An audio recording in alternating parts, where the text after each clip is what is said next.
The chanting that I did at the outset is part of the traditional chanting at funeral in Buddhist countries. It's taken from the Mataka to one of the Abhidhamma texts. Mataka is like a table of contents. It's a summary, and it's a list that you could hear the refrain always Dhamma Dhamma. It's a list of all the Dhammas being phenomena or objects in a series of triplets. Three of one of the triplets is past Dhammas, present Dhammas, future Dhammas, and it's every way of analyzing the phenomena in different categories. And the point of so this is really a rather obscure, in a sense, philosophical text, that technical kind of text, and it may seem odd at first glance that this is part of the traditional funeral chanting, but the point of it is to remind us that there is no self anywhere to be found in these various dhammas, that there's just an ongoing process of cause and effect and various phenomena related to each other by the processes of causality.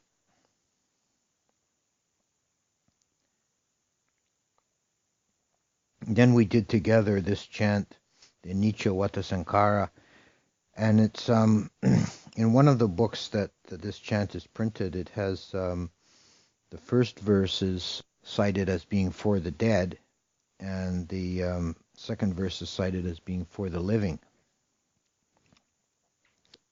And this is very appropriate for at the time of passing to reflect on these teachings.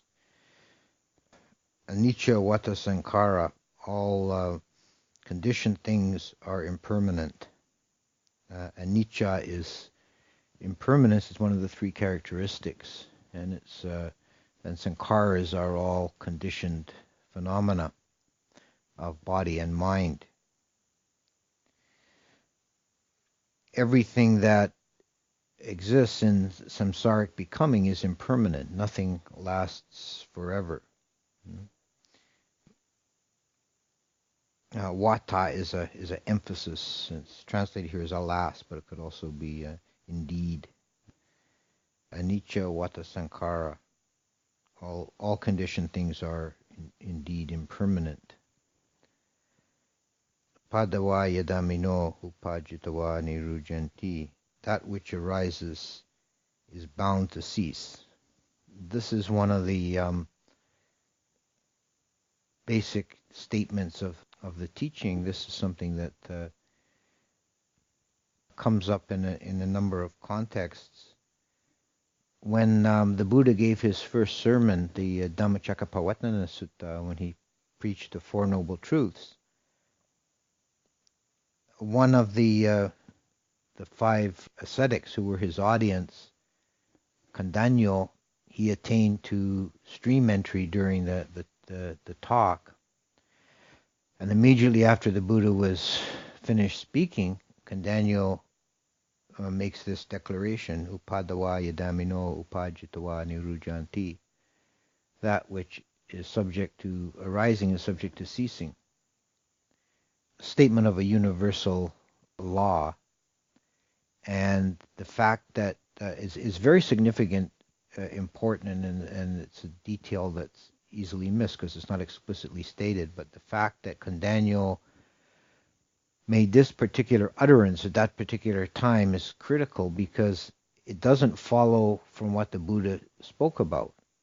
So it was his own individual penetration of Dhamma, that he was by this statement saying that he understood on a deeper level. Because he'd understood at a deeper level, he could now utter Dhamma on his own. He wasn't just parroting what the Buddha had said. This is also part of the verse that Sariputta attained to stream entry on hearing. And Sariputta is the Buddha's disciple, renowned for his great wisdom and penetrative insight. And it said that he was so keen that he attained stream entry hearing the first part of this, and he understood, extrapolated the second part. So he didn't even need to hear the whole thing to attain to stream entry. This is Padavaya Damino Pajitava Nirujanti. This is a statement not only of impermanence but of dependent origination. It's the universality of all phenomena, that whatever arises is subject to cease. That things that are in the process of arising, becoming, growing, coming into existence, they inevitably are going to wither, age, decay, fade, and die. This is the process of all conditioned phenomena. So nothing in the conditioned world, nothing in samsaric existence escapes that reality. Te Sangwu Pasamo Sukho, the quiescence of these is the highest bliss. This process of coming into existence and passing out of existence, this is samsara. This is the conditioned world. This is manifestation. This is being. This is existence. This is suffering. And this process coming to an end, transcending this process, getting out of the game, this is nibbana. That's freedom, liberation. It's the highest bliss. It's just not doing that, not coming into being and passing out of being and endlessly changing form.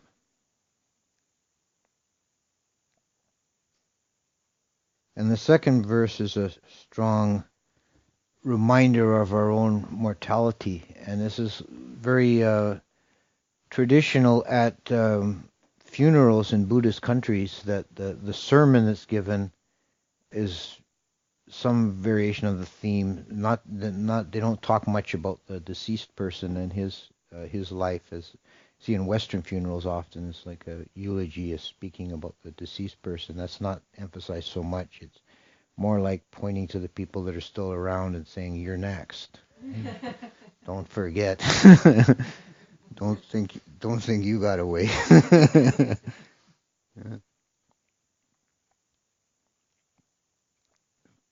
Achirang watayang kayo. This for a brief time only lives this body. Then it is laid upon the ground. Consciousness having fled away, it's as useless as a rotten log. Now, this body of ours, when we're alive and healthy, we look after our body, we fuss over it, we feed it, we clean it, we exercise it, we beautify it, endlessly fussing over the body.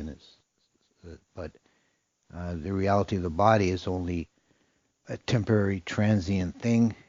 It's like a spring flower that comes and then before you know it, it fades and falls away, and it's lying on the ground as useless as a rotten log.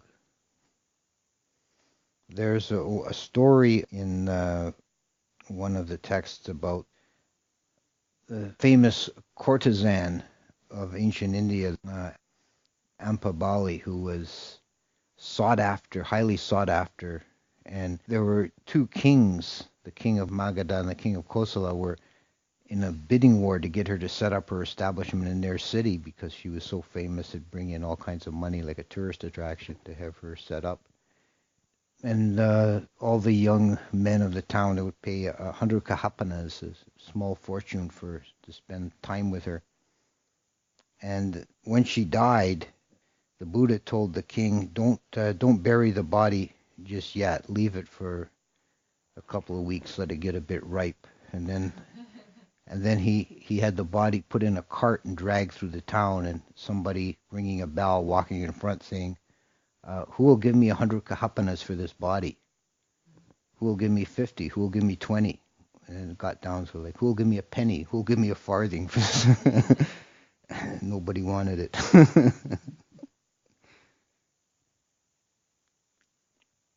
when consciousness is gone from the body, then it's no longer of any use or value to anyone. And if you've ever seen a dead body, you know it's quite obvious. There's something gone. There's something, the person is no longer there. It's just a form, and it begins dissolving back into the elements.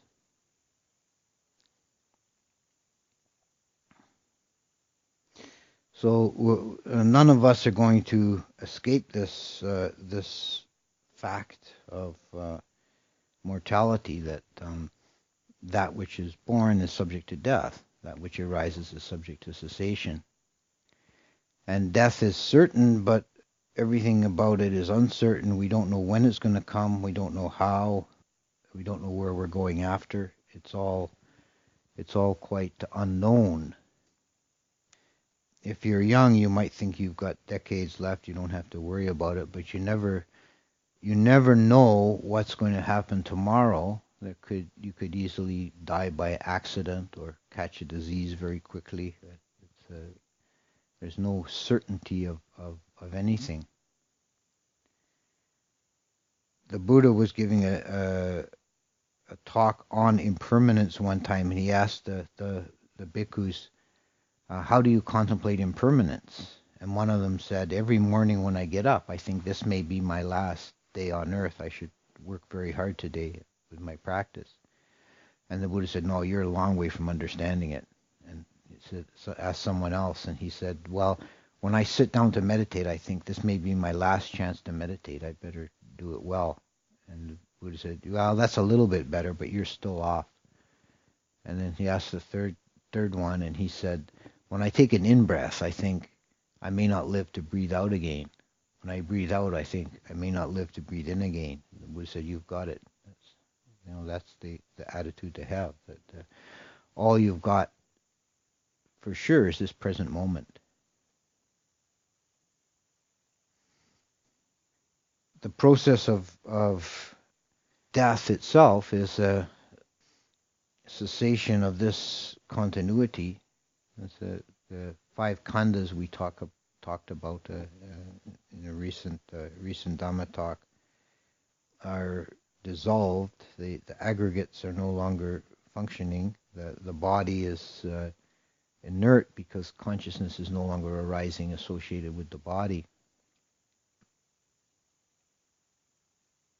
If, however, the deceased was not an arahant, if he had not completed the task, that means that when he or she dies, there is still craving in the last instant of existence. There's still craving and there's still kama. And by the process of cause and effect, the consciousness again arises somewhere else in a form appropriate to that karmic continuity. It's not to be thought that anything transmigrates, and the Buddha was quite emphatic on this point when someone expressed that opinion, that his view was that this consciousness here and now transfers to a new body. The Buddha said, that's quite wrong. You're quite a foolish man. This is not my teaching. There's a process of continuity. I heard it expressed one way of saying it. It's like consciousness arising again to like conditions. In the Milinda Panya, this is the text that has a dialogue between Greek Bactrian king and Indian Buddhist monk. It's a very interesting text and to look at, and because it's a very early interface of East and West, and it's all in its dialogue form. And often the king tells the monk is named Nagasena and the king is named Milinda, and the king says to Milinda, or to Nagasena, he says, give a simile. And Nagasena obliges by coming up with some kind of a simile. And when they're talking about the process of rebirth, the king is trying to pin him down on the question of, is it the same consciousness which is reborn or not? And Nagasena is saying neither the same nor different. And he gives a simile. It's like the sound of an echo. If you shout across the chasm, and hear the sound come back, you hear your own voice come back, is it the same or different?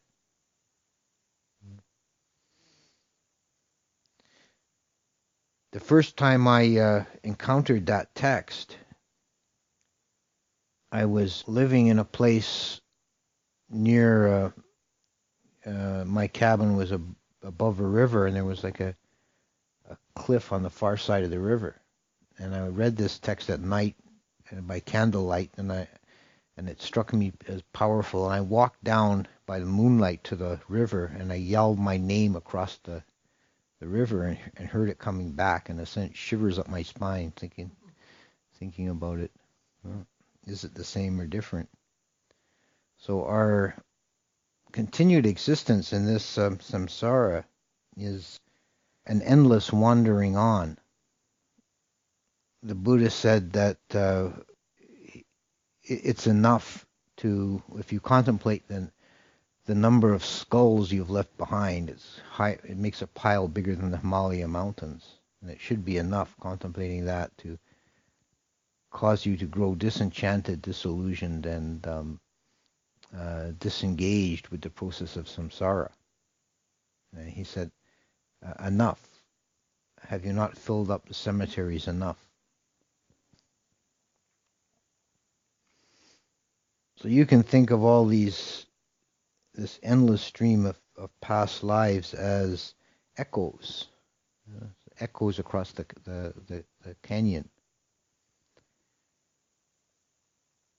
One of the most useful contemplations in regards to this process is to think of this present life as a past life.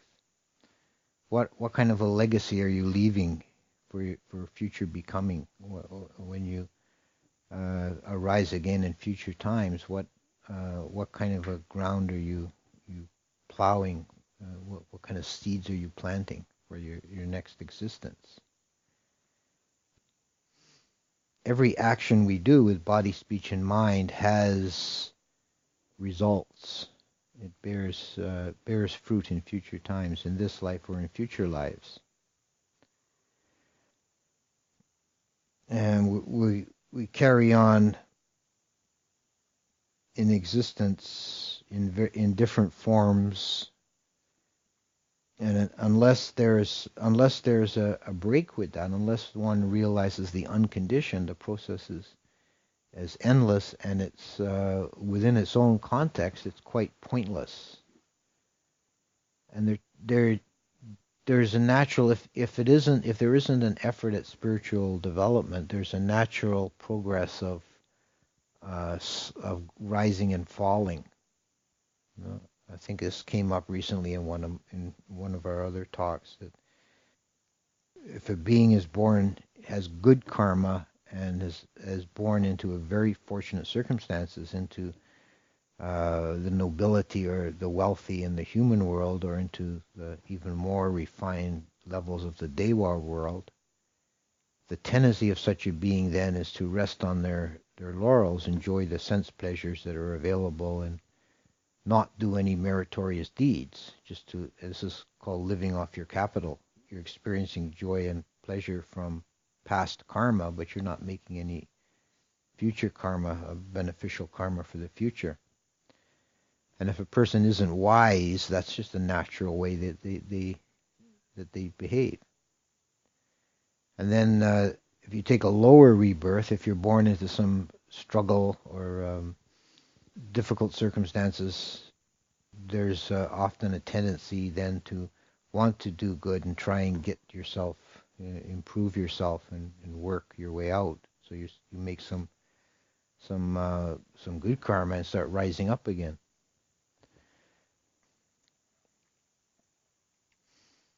And in the end, whether you're in whatever circumstances you're born in, it's just part of the process of rising and falling. The alternative is to make an effort to stop playing the game altogether. You can see samsara as a kind of a game. It's an endless game that is actually in ancient India. There was a game, or maybe it was medieval India. There was a game called Leela, and I've seen versions of this where which the English, when they were in India, they picked this up and kind of dumbed it down. And this is the game that children's game now you see, Snakes and Ladders. Is based on an ancient Indian game that, about karma, that you rise and fall through the different levels, from hell realms up to the heaven worlds. And in the Buddhist version of this game, there would be no end to it. You just endless. There's no final end point to the game. The goal would be to stop playing, get off the board altogether. As long as you keep rolling that dice, you're up and down the snakes and ladders.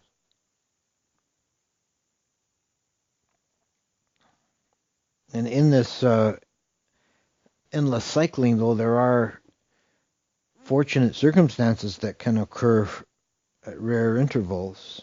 And everyone here has found a fortuitous, rare coming together of karma. And you may not appreciate how rare and fortunate your birth is. First of all, you're born human, which is already winning a lottery.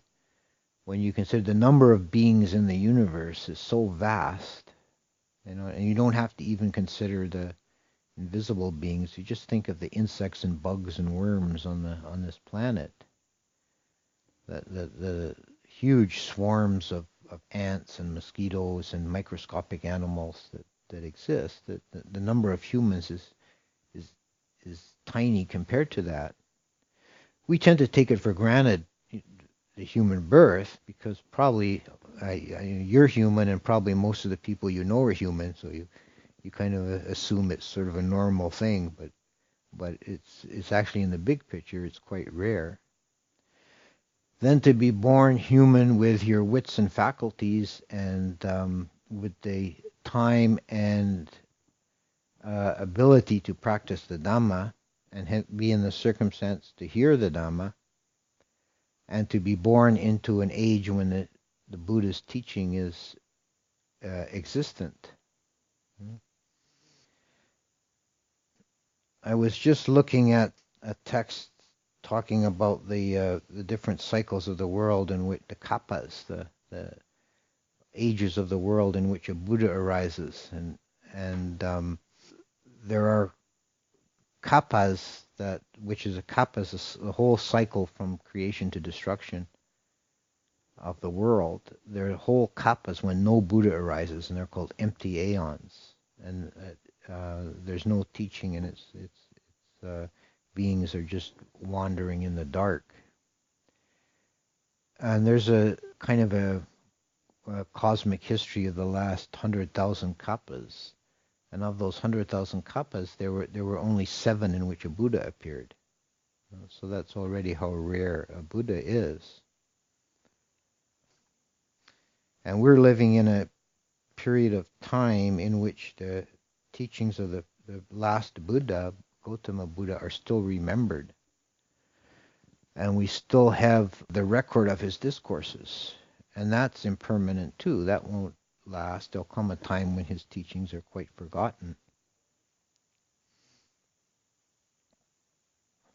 So we have this very fortunate occurrence of birth that's due to our past karma, that we have arisen in this form at this time.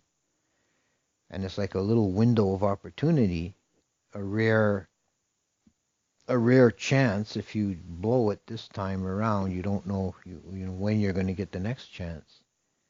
You could be spun down, up and down this snakes and ladders for a long, long time before you're again in a similar circumstance.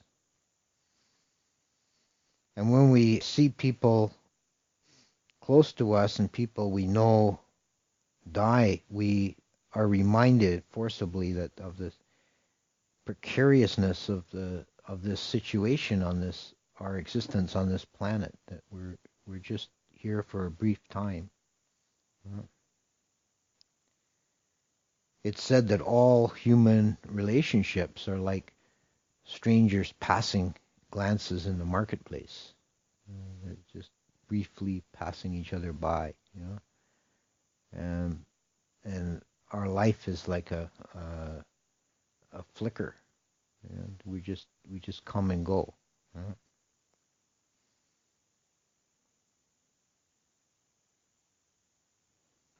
Days and the nights are relentlessly passing.